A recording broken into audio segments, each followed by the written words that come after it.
दिल्ली विधानसभा चुनाव में कांग्रेस ने प्रचार तेज कर दिया है। आप और कांग्रेस में चल रही गठबंधन की बातचीत पटरी से उतरने के बाद अब राहुल गांधी भी चुनाव मैदान में उतर गए हैं, तो पार्टी का प्रचार अभियान भी आक्रामक हो गया है। वहीं दूसरी तरफ बीजेपी और आप ने भी प्रचार में अपनी पूरी ताकत झोंक दी है। देखिए ये रिपोर्ट। दिल्ली विधानसभा चुनाव में आम आदमी पार्टी और कांग्रेस के बीच गठबंधन की चर्चाएं चल रही थी, लेकिन अब दोनों ही दल आमने सामने चुनाव लड़ रहे हैं। एक तरफ आप का प्रचार लगातार जोर पकड़ता जा रहा है।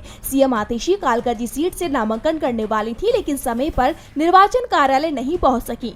अब वो 14 जनवरी को नामांकन करेंगी। दूसरी तरफ राहुल गांधी ने भी दिल्ली विधानसभा चुनाव के प्रचार का आगाज सीलमपुर से किया। राहुल गांधी के चुनाव के मैदान में आते ही कांग्रेस का प्रचार भी जोर पकड़ गया है। दरअसल इस बार कांग्रेस को दिल्ली चुनाव में बड़ी उम्मीदें हैं। पार्टी पिछले 5 साल के मुकाबले मजबूत स्थिति में दिखाई दे रही है। कांग्रेस पार्टी की तरफ से 3 बड़ी गारंटियों का ऐलान किया जा चुका है, जिसके तहत 2500 रुपए महीना महिलाओं को दिए जाने का ऐलान किया गया है। इसके अलावा 25 लाख का स्वास्थ्य बीमा और बेरोजगारों को 8500 रुपए महीने देने का ऐलान किया गया है।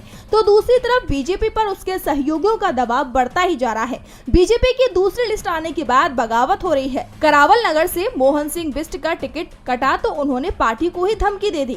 निर्दलीय चुनाव लड़ने का ऐलान किया तो बीजेपी ने तुरंत ही मोहन सिंह को मुस्तफाबाद सीट से उम्मीदवार बना दिया। इस बीच सीट बंटवारे को लेकर अलग ही पेच फंसा हुआ है। जेडीयू और एलजेपीआर भी बीजेपी को आंख दिखा रहे हैं, जिस कारण से 11 सीटों पर मामला फंस गया है। बीजेपी हाईकमान की तरफ से पहले ऐलान किया गया था कि पूरा एनडीए एकजुट होकर दिल्ली में उतरेगा, लेकिन अब एनडीए में शामिल आधा दर्जन पार्टियां दिल्ली में चुनाव लड़ने की तैयारी कर रही है।